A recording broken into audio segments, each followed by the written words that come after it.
हरे कृष्ण। नाम जप का निर्देश। ये घटना थोड़ी चमत्कारिक है, लेकिन साधकों के काम की है, क्योंकि इसमें पूज्य श्री राधा बाबा द्वारा नाम जप का निर्देश किया गया है। जिस पुस्तक से इस तथ्य को उठाया गया है, उस पुस्तक में जो लेखक है वे लिख रहे हैं कि मेरे एक मित्र हैं, वे पहले वैदांतिक साधना किया करते थे। संग और स्वाध्याय के फलस्वरूप क्रमशः उनमें परिवर्तन आया और उनके जीवन में निराकार साधना के स्थान पर साकार साधना की रस्में धारा बह चली।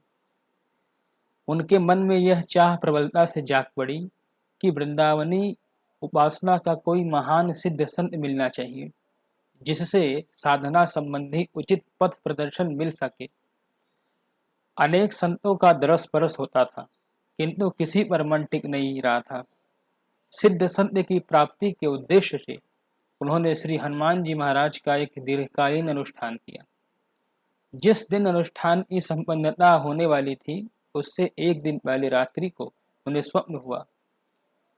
उन्होंने स्वप्न में देखा श्री बरसाना ग्राम में श्री जी का जो मंदिर है, उस मंदिर के गर्भगृह की ओर एक दीप्तिमान सन्यासी भागते हुए चले जा रहे हैं। उनको भागते देखकर उन्होंने स्वप्न में ही जोर जोर से पुकारा। उस पुकार को सुनकर भी वे ठहरे नहीं, बल्कि उन्होंने यह कहा कि मेरे पीछे चले आओ। चले आने के लिए जो वाक्य कहा, वह भी भागते भागते ही उन्होंने कहा, जो सन्यासी भाग रहे थे। और फिर वे गर्भगृह में प्रवेश कर गए। इधर उन्होंने प्रवेश किया और इधर इनकी नींद खुल गई। वे उस स्वप्न का अर्थ भली प्रकार समझ नहीं पाए, परंतु उनकी कांतिपूर्ण सौम्य मुखाकृति स्मृति में नाचती रही। मेरे मित्र के एक आदरणीय स्वजन थे। उन स्वजन के पूजा घर में एक संत का चित्र रखा हुआ था। उस चित्र को देखकर उनको स्वप्न में देखे हुए सन्यासी की स्मृति हो आई। चित्र की छवि स्वप्न की छवि से बहुत मिल रही थी, पर कुछ अंतर भी था। मेरे मित्र ने उनसे पूछा, यह किनका चित्र है? उन आदरणीय स्वजन ने कहा, गोरखपुर की गीता वाटिका में एक सन्यासी रहते हैं, उनका यह। फिर उन्होंने पूछा कि इनका नाम क्या है? उन सज्जन ने बतलाया, इनका नाम तो स्वामी श्री चक्रधर महाराज है, परंतु सदा राधा भाव में रहने के कारण लोग इन्हें राधा बाबा कहते हैं। मेरे मित्र ने अब संकोच छोड़कर अपनी बात कहनी आरंभ कर दी। कुछ दिन पहले मुझे स्वप्न में एक सन्यासी के दर्शन हुए। उनकी मुखाकृति इस फोटो की छवि से मिलती है, किंतु थोड़ा अंतर है। अंतर यह है कि इस फोटो में इनकी हल्की हल्की दाढ़ी मूछ है, और मुझको जिनके दर्शन हुए अपने स्वप्न में, वे पूर्णतः मुंडित थे। उन सज्जन ने संदेह का निवारण करते हुए कहा कि व्यर्थ ही तुम अंतर कर रहे हो, उन्हें मुंडित सन्यासी ही जानना चाहिए। वे राधा बाबा तो महीने में केवल एक बार क्षौर कर्म करवाते हैं। यह फोटो उस समय का है जब केश उगाए थे। संदेह का निवारण होते ही मेरे मित्र का पूर्ण समाधान हो गया। फिर वे अवसर देखकर गीता वाटिका पूज्य बाबा के दर्शनार्थ आए। उनके दर्शन से उनकी श्रद्धा भावना बहुत बढ़ गई। जो छवि स्वप्न में दिखलाई थी, वही यहाँ साक्षात विराजमान थी।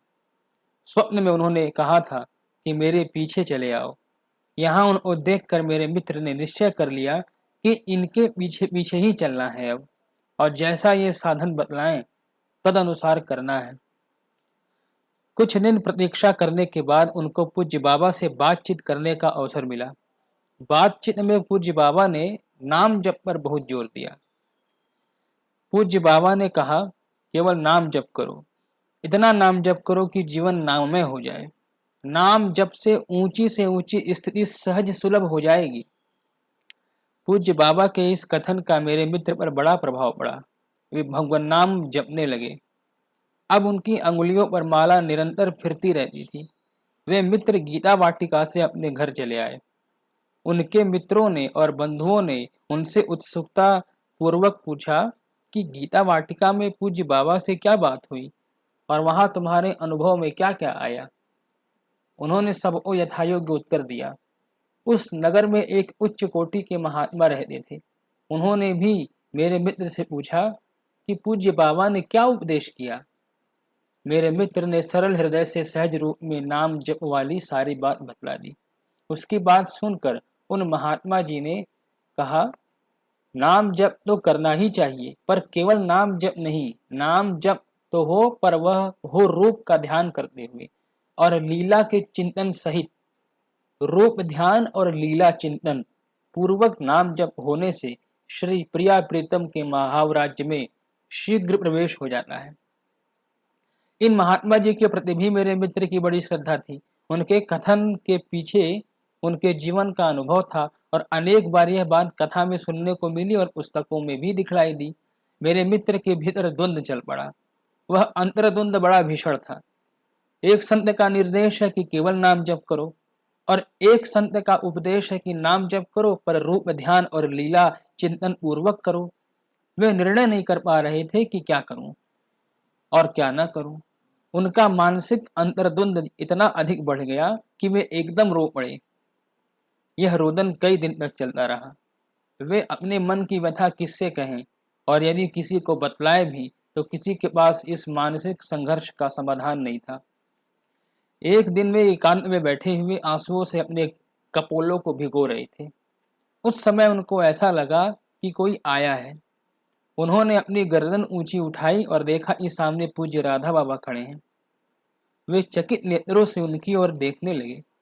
समक्ष प्रत्यक्ष विराजित पूज्य श्री राधा बाबा ने व्यथित मथित हृदय मेरे मित्र से कहा कि तुम रोते क्यों हो, इतना विकल क्यों होते हो। मैं जो कहता हूं तुम उतना करो, उससे सब बात बन जाएगी। तुम नाम जप करो। इतना कहकर पूज्य श्री राधा बाबा अदृश्य हो गए। उनके अचानक आगमन से और उनके स्पष्ट निर्देश से मेरे मित्र की सारी क्लांति और अशांति दूर हो गई। निर्णय पाकर वे निश्चिंत हो गए। इतना ही नहीं, उनके मन में उल्लास भर गया। अपितु यह कहना चाहिए कि अपार आनंद उमड़ पड़ा और पुनः नाम जप का क्रम समाप्त।